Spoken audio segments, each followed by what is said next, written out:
CBS 뉴스는 CBS 홈페이지 cbs.co.kr이나 노코뉴스 홈페이지 노코뉴스.co.kr, 스마트폰 애플리케이션과 팟캐스트를 통해 다시 보고 들으실 수 있습니다.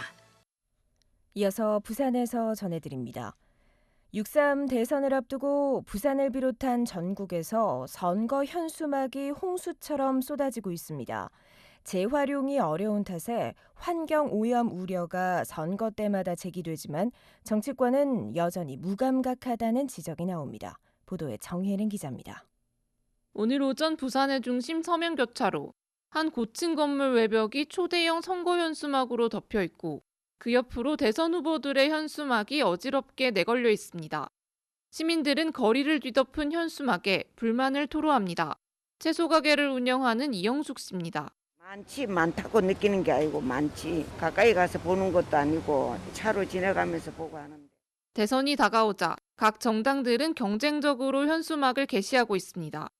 더불어민주당과 국민의힘은 부산에 법이 정한 후보별 최대치인 414개를 가득 채워 부착했으며 다른 후보들까지 더하면 훨씬 더 많은 현수막이 내걸린 상태입니다.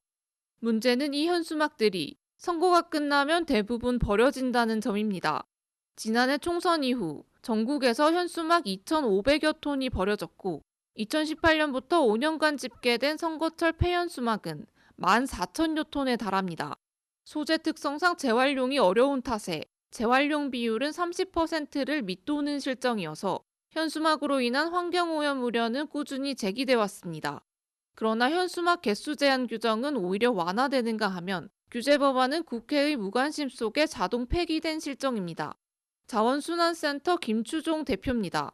국회 내에서 선거 때도 현수막뿐만 아니라 종이 공보물까지도 잘 정리를 해서 좀 친환경적으로 쓰레기가 안 나오는 좀 선거를 할 수 있는 방법들에 대한 법안이 할 수 있는 계기가 되면 현수막을 거는 당사자인 정치인들이 친환경 선거 논의와 입법 노력에 나서야 한다고 전문가들은 말합니다. CBS 뉴스 정혜린입니다. 6.3 대선을 앞두고 부산에서 선거 벽보나 현수막을 훼손하는 사례가 잇따르는 가운데 지금까지 경찰에 접수된 사건만 70건에 달하는 것으로 집계됐습니다. 부산경찰청은 공식 선거운동이 시작된 지난 12일부터 오늘까지 부산에서 발생한 선거 벽보 훼손 62건, 현수막 훼손 8건에 대해 수사를 진행하고 있습니다. 이 같은 훼손 사건은 지난 대선 당시 같은 기간과 비교해 2배가량 증가한 것으로 분석됐으며 경찰은 전담 수사팀을 꾸리고 기동 순찰대를 투입해 순찰 활동을 강화하고 적발 시에는 관련 법에 따라 엄정 대응한다는 방침입니다. 더불어민주당은 이재명 후보의 HMM 본사 부산 이전 공약이 철회됐다는 주장에 대해 계획대로 추진 중이라며 즉각 반박하고 나섰습니다. 민주당은 해운기업 본사 유치단장 사퇴설까지 확산되자 사퇴한 사실이 없다고 일축하며 공약과 선대위 구성에 아무런 변동이 없다고 밝혔습니다. 북극 항로 개척 추진위 전재수 위원장은 정부 지분이 있어도 일방적 이전은 불가능하다며 직원 동의 등 정당한 절차를 거쳐 부산 이전을 추진할 것이라고 강조했습니다. 국민의힘이 불특정 다수 교사들에게 대선 선거대책위원회 임명장을 보낸 것과 관련해 부산교사노조가 김문수 후보를 경찰에 고발했습니다. 부산교사노조는 국민의힘으로부터 선대위 임명장을 문자로 받은 부산 지역 교사 133명을 대신해 김문수 후보와 문자 발송인 2명을 어제 개인정보보호법 위반 혐의로 부산경찰청에 고발했습니다. 지난 20일 전국에서 많은 교사들이 국민의힘 중앙선거대책위원회에 희망교육 네트워크 교육특보로 임명한다는 내용의 문자 메시지를 받은 사실이 알려지며 개인정보 유출 논란이 일고 있습니다. 롯데월드 어드벤처 부산의 대형 놀이기구 자이언트 스윙에서 지난 14일 발생한 굉음과 진동은 중앙부에 설치된 모터 이상이 원인이라는 조사 결과가 나왔습니다.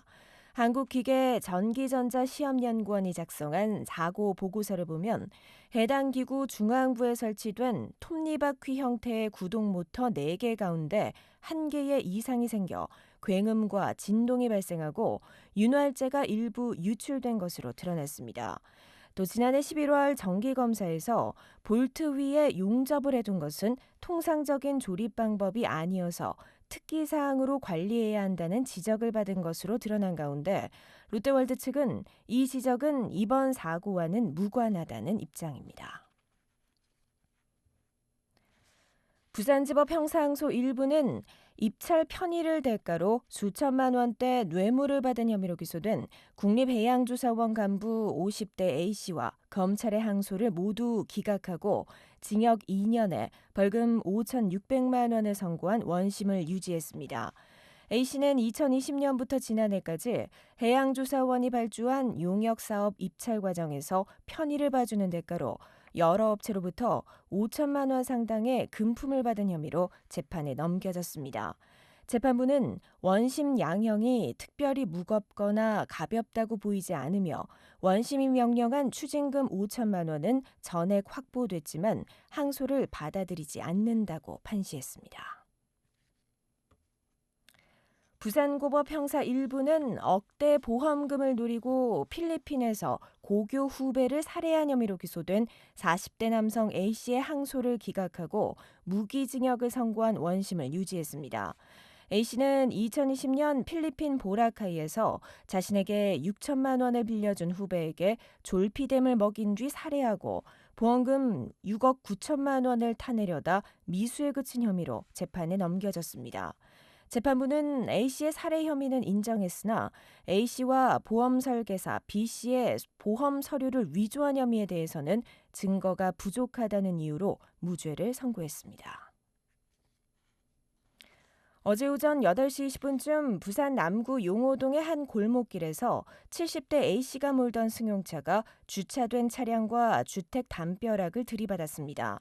운전자 A씨는 병원으로 옮겨졌지만 끝내 숨졌으며 당시 주변에 보행자가 있었지만 A씨가 사고 전에 경적을 울려 피하면서 다친 사람은 없었습니다. 경찰은 A씨가 음주 상태는 아니었던 것으로 보고 정확한 사고 경위를 조사하고 있습니다. 끝으로 날씨입니다. 주말인 내일 부산은 흐린 가운데 새벽부터 오후 사이 가끔 비가 오겠습니다. 예상 강수량은 5에서 20mm입니다. 내일 아침 최저 기온은 14도, 낮 최고 기온은 17도에 머물러 오늘보다 낮 기온이 3, 4도가량 떨어지겠습니다. 부산의 지금 기온은 18.6도, 습도는 33%입니다.